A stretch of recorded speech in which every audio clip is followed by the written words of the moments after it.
May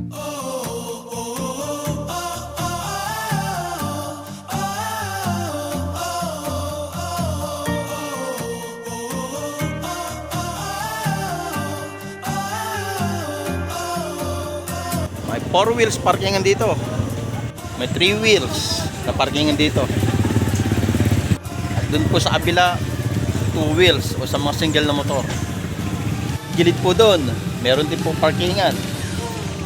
Huwag lang po sa talagang pinakakarsada na magiging sagabal sa mga dumadaan na nagiging sanhi ng pagta-traffic, ng daloy ng trapiko.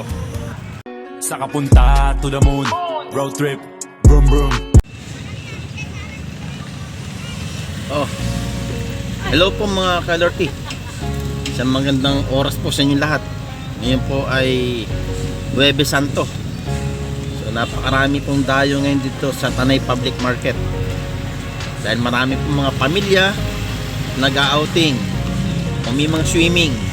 Kaya bago pumunta sa kanilang destination, dumadaan po dito sa Tanay Public Market upang mamili ng mga pagkain na kanilang babaunin. So paalala lang po, wala pong bayad yung parkingan dito sa Tanay Public Market. Basta nasa tamang lugar, tamang parkingan. Dahil pag hindi pa kayo nagparking sa tamang parkingan at naikutan ng security ng market, yung inyong sasakyan, eh babantayan po nila yun. At pag wala pa po kayo, eh makaklamping na po kayo. Doon na po kayo maaaring magbayad.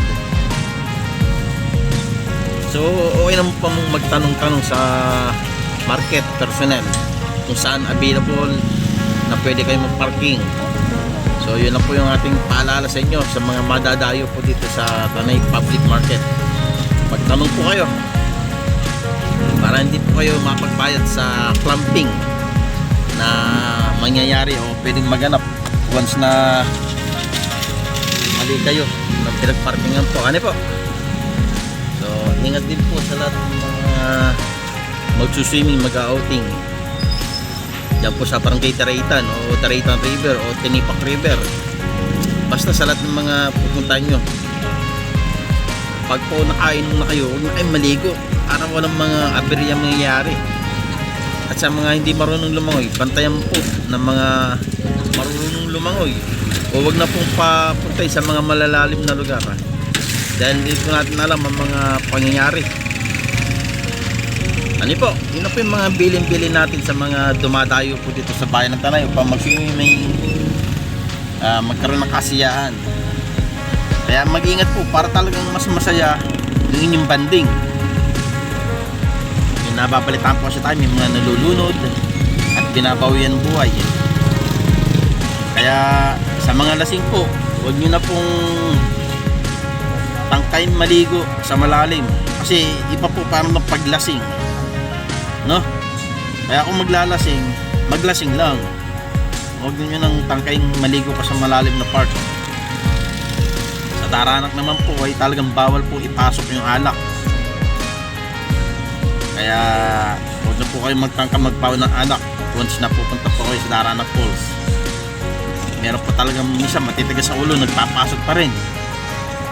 Kaya ingat lang po sa mga nagbabantay niya sa Daranak. Once na mahuli po kayo, baka magkaroon kayo ng penalty o kumpiskahin yung alak na dala nyo. Kaya kasi delikado po talaga yung alak sa aton, tas lasing, tas makukulit, pupunta sa mga malalalim na lugar. Eh na yun po, magkaroon ng problema. Kaya yun lang po, maraming salamat po sa inyong pagpanood sa ating team vlog ito po sa Tanay Public Market.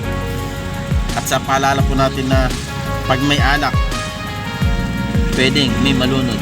Okay po, kaya ingat po sa lahat and God bless.